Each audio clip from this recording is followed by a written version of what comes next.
सहिष्णुता। सद्गुरु ओशो कहते हैं, जो शाश्वत नियम को जान लेता है वह सहिष्णु हो जाता है।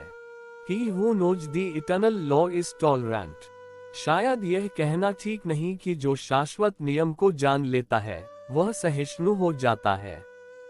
कहना यही ठीक होगा कि He who knows the eternal law is tolerant हो जाता है, नहीं, जो शाश्वत नियम को जान लेता है वह सहिष्णु है। उसे कुछ करना नहीं पड़ता सहिष्णु होने के लिए। शाश्वत को जानते ही सहिष्णुता आ जाती है। क्यों? हमारी असहिष्णुता क्या है? हमारा अधैर्य क्या है? वह जो परिवर्तित हो रहा है वह कहीं परिवर्तित ना हो जाए, यही तो हमारा अधैर्य है। वह जो बदल रहा है वह कहीं बदल ही न जाए, यही तो हमारा संताप है।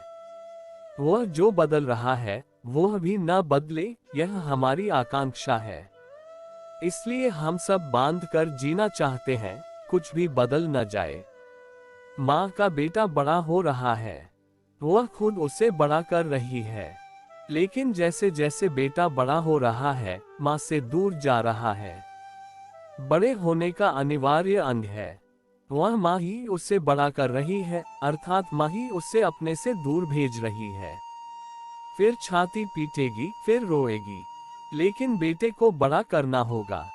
प्रेम बेटे को बड़ा करेगा, और जो प्रेम बेटे को बड़ा करेगा, बेटा उसी प्रेम पर पीट करके एक दिन चला जाएगा। तो माँ जब बेटे को बड़ा कर रही है तब वह बड़े सपने बांध रही है कि यह प्रेम सदा उस पर बरसता रहेगा। और उसने इतना किया है, यह बेटा भी उसके लिए इतना ही करेगा। हजार हजार सपने बनाएगी, फिर वे सब सपने पड़े रह जाएंगे और बिखर जाएंगे। वह जो परिवर्तित हो रहा था उसके साथ कोई भी आशाएं बांधी तो कष्ट होगा। प्रेम भी एक बहाव है, और गंगा एक ही घाट पर नहीं रुकी रह सकती, और प्रेम भी एक ही घाट पर रुका नहीं रह सकता। आज माँ के साथ प्रेम है, कल किसी और के साथ होगा। आज माँ बांध कर दुखी होगी, कल पत्नी बांधने लगेगी और दुखी होगी। जो भी बांधेगा वो दुखी होगा। परिवर्तन को बांधने की जो भी चेष्टा करेगा वो दुखी होगा। फिर असहिष्णुता पैदा होगी, फिर बेचैनी पैदा होगी, फिर सहने की क्षमता बिल्कुल कम हो जाएगी। हम सब असहिष्णु हैं, हम कुछ भी सह नहीं सकते। अगर मैं किसी को प्रेम करता हूँ और मैं जिसे प्रेम करता हूँ वह किसी दूसरे की तरफ प्रेम भरी आंख से देख ले तो मैं विक्षिप्त हो जाता हूँ, सह नहीं पाता। लात से कहता है, जो इस शाश्वत नियम को जान लेता है वह सहिष्णु है, क्योंकि वह जानता है परिवर्तन के जगत में जो भी है वह सभी परिवर्तित होता है। वहाँ कुछ भी ठहरता नहीं, वहाँ प्रेम भी ठहरता नहीं। वहाँ कोई आशा बांध कर नहीं जीना चाहिए। कोई जिए तो दुखी होगा। आप उल्टे सीधे चलेंगे, गिर पड़ेंगे, पैर टूट जाएगा, तो आप ग्रेविटेशन को, गुरुत्वाकर्षण को गाली नहीं दे सकते और न किसी अदालत में मुकदमा चला सकते हैं। और न आप परमात्मा से यह कह सकते हैं कि कैसी पृथ्वी तूने बनाई कि जरा ही संतुलन खो कि पैर टूट जाते हैं। यह गुरुत्वाकर्षण न होता तो अच्छा था।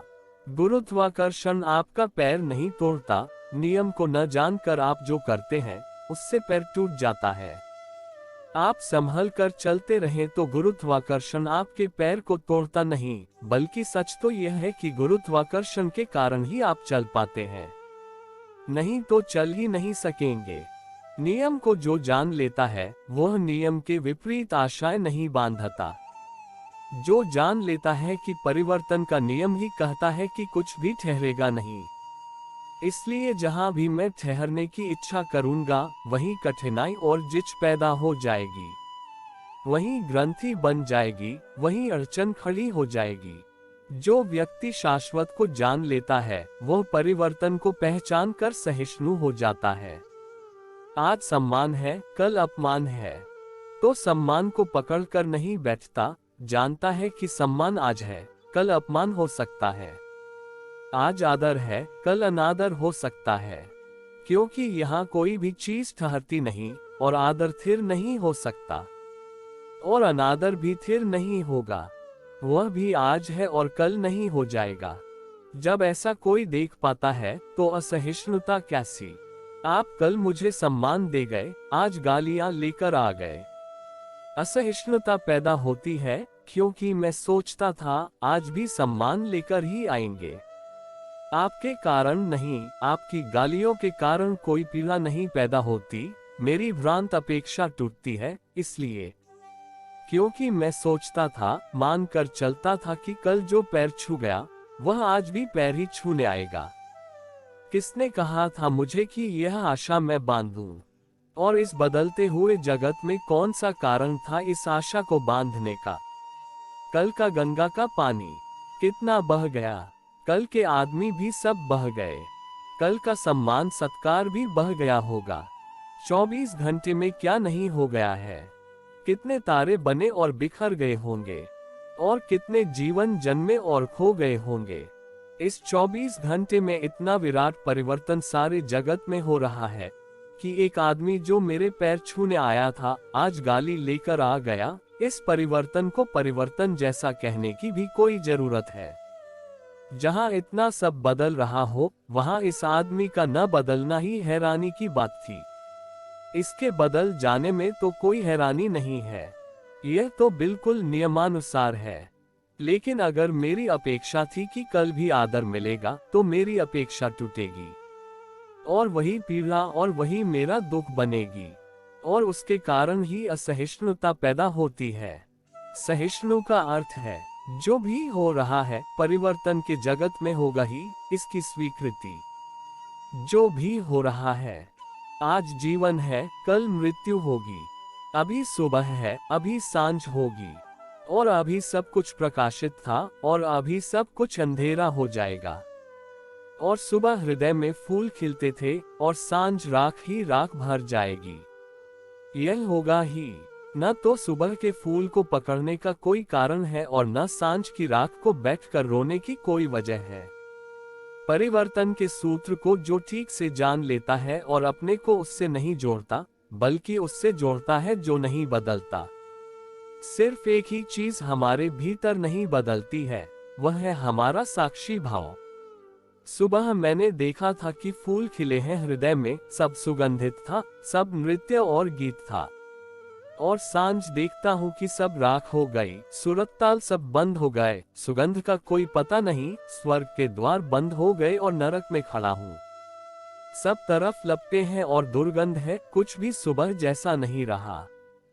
सिर्फ एक चीज बाकी है, सुबह भी मैं देखता था, अब भी मैं देखता हूँ। सुबह भी मैंने जाना था कि फूल खिले और अब मैं जानता हूँ कि राख हाथ में रह गई है। सिर्फ जानने का एक सूत्र शाश्वत है। एक दिन जवान था, एक दिन बूढ़ा हो गया हूँ। एक दिन स्वस्थ था, एक दिन अस्वस्थ हो गया हूँ। एक दिन आदर के शिखर पर था, एक दिन अनादर की खाई में गिर गया हूँ। एक सूत्र शाश्वत है कि एक दिन आदर जानता था, एक दिन अनादर जाना। जानना भर शाश्वत है, बाकी सब बदल जाता है। सिर्फ दृष्टा शाश्वत है, विटनेसिंग चैतन्य शाश्वत है। तो लात से जब कहता है कि शाश्वत नियम को जो जान लेता है वह सहिष्णु हो जाता है, तो वह यह कह रहा है कि जो साक्षी हो जाता है वह सहिष्णु हो जाता है। साक्षी से इंच भर भी हटे की पीड़ा और परेशानी का जगत प्रारंभ हुआ। एक क्षण को भी जाना कि परिवर्तन के किसी हिस्से से मैं जुड़ा हूँ, एक क्षण को भी तादात्म्य हुआ कि शाश्वत से पतन हो गया।